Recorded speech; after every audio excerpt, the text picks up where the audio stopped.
access to all for major events again, and also to attract and bid new major events into our shoulder season across the region. And then lastly, again, just to thank you all for your continual funding to support the tourism industry. And that would obviously be more important through Restart and the Reimagine phase. And again, the point I made earlier, we will not be recovering to pre-COVID levels for at least 2 to 5 years as a sector and as a region. That's pretty much it from me. So happy to take any questions. Thanks, Jason. That's I've got to say that's a fantastic response to what must have been a massive shock to the industry. Yeah, and of course in Waipa and probably a lot of Waikato as well, domestic tourism is actually a lot bigger than international. So we really want to see, and as you had in your plan, that being worked on as soon as it becomes a possibility. But yeah, does anyone have questions? Just put your hands up. I can see you there. Clear. Okay. Meetings are mostly performance. They're not performance in a cynical, everyone is fake sort of way, more in a sociological sense. There's a sociologist called Erving Goffman who wrote a book called The Presentation of Self in Everyday Life. And he talks about how we can think about the world as a stage. And each part of the stage is a different social setting and a different role, a different aesthetic, and a different behavior or performance is required of us as we enter those different parts of the stage. Think about what you're actually communicating when you show up to a meeting. When you do things like speak up when you feel that you should, everyone's kind of nodding their head in agreement at certain points. Or maybe there's the person that's falling asleep in the meeting or a colleague that's texting on their phones. What is that signaling in the work environment?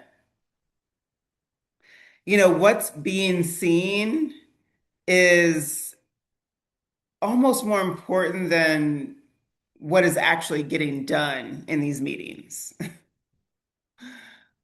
Meetings feel pointless for a few reasons, and I'm going to break that down for you for the rest of this video. They are about being seen, which reinforces hierarchy. And that creates a sense of movement, if you will. So within every bureaucratic or organizational structure, there is a hierarchy of authority.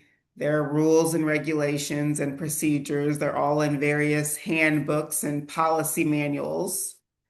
You should check out my video on red tape and other aspects of organizations and workplace life. There's a 3-part series on that you should definitely explore.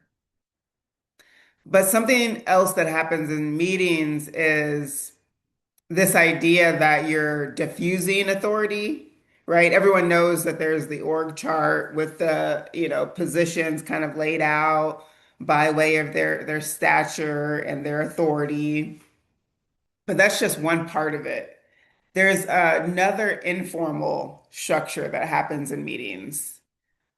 And so even though you might have the chair of the committee leading the meeting, pay attention to who speaks most often.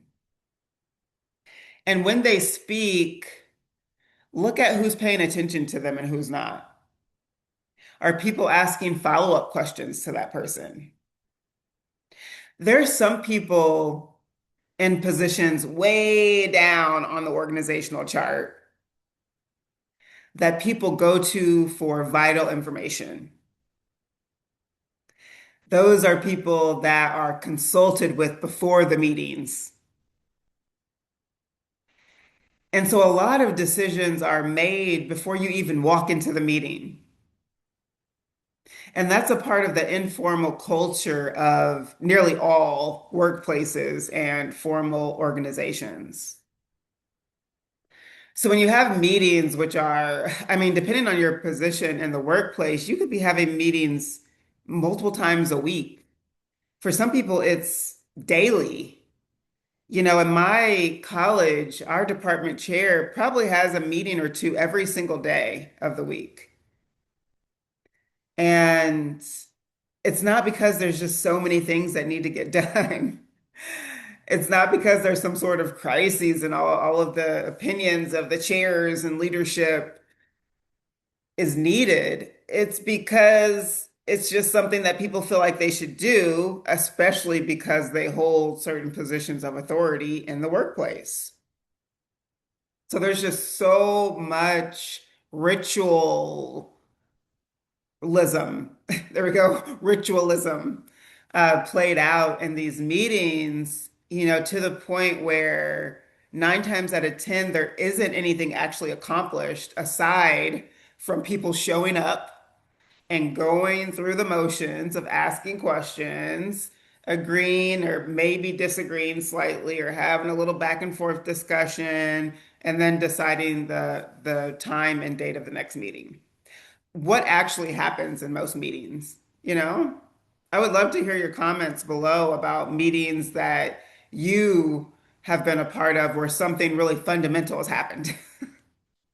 And not that all meetings are a complete waste of time, but I feel like so many of them are. So many of them are just ritual, are performance, are things that the organization just does, are things that people in certain positions just do. And that's why it feels like such a waste of time to most people. And so it really may not serve any particular benefit for you or your colleagues. But it did serve the interest of the institution because these kinds of practices and these rituals are what gives the institution legitimacy. It makes itself feel like it's important. It signals that it's doing something important because when you look at the calendar every week, there is a meeting of the chairs of the department. There is a meeting of the vice presidents. There is a meeting of the deans. There is a meeting of the directors. So we must be doing something really important here. We're doing a lot of work. Look at all these meetings I went to. When actually not much is happening at all in most cases. So this is a really frustrating part of bureaucracy and the way that organizations in modern day function. And meetings don't even reduce the amount of emails that you get. It's not like they reduce the emails. We're constantly being bombarded with unnecessary emails as well. And usually a lot of those are, you know, we should measure how many emails you receive per week about a meeting, when the meeting's going to happen, reminder that the meeting's coming up, notes from the meeting, indicators, indicator emails about the next meeting. What is that, like 50% of all emails? So the next time you're sitting in a meeting and you're thinking, this really could have been an email, you're probably right. You're probably right. But from an information transfer point of view, it was effective. It was needed. It was necessary. Because what that meeting did by it happening, by just it happening alone, and people going through the rituals, it showed that the organization, the institution, the department is doing what it's supposed to do. that important work is being carried out, because that's what meetings signal in the first place. So if you found this video useful, again, leave a comment below. I'd love to hear about your experience in meetings. And on this channel, I do a variety of videos on organizational sociology, breaking down the dynamics of workplaces and institutions.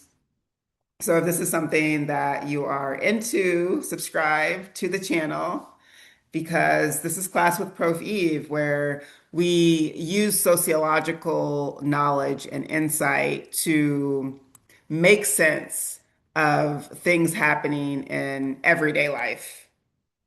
So I hope to see you in my next video. Peace.